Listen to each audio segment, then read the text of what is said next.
Баршаңызға сәлем. Бүгін біз бананнан дәмді әрі жұмсақ кекс пісіретін боламыз. Бұл өте оңай, жылдам және керемет дәмді шығады. Ең алдымен банандарды аршып, пюре жасап аламыз. Оларды қасықпен немесе шанышқымен жақсылап осылай езсеңіз болады. Банан пюресіне жұмыртқамызды салып араластырамыз.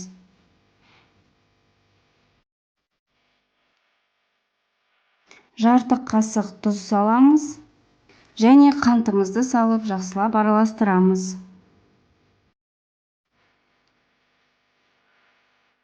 Ерітілген майымызды құйып, тағы да жақсылап араластырамыз.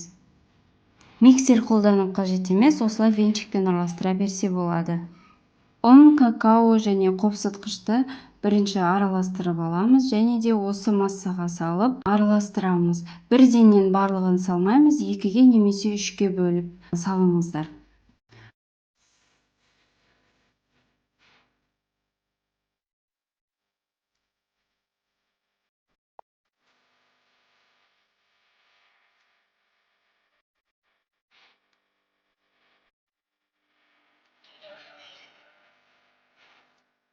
Дайын қамырымыз видеода көріп тұрғаныңыздай қаймақтың қою болуы сияқты осындай болып шығу керек.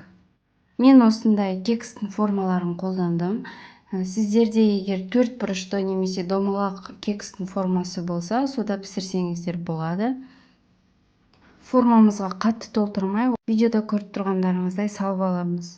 170 градуста қызып тұрған пеште 30-40 минутқа қойып пісіреміз. Кекстардың дайын болғанын ағаш таяқшамен тексеріп көрсеңіз болады, құрғақ болып шығу керек.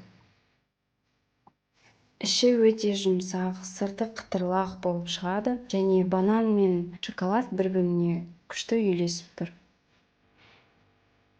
Видеоңызға лайк басып, каналға тіркелуді ұмытпаңыздар. Астарыңыз дәмді болсын.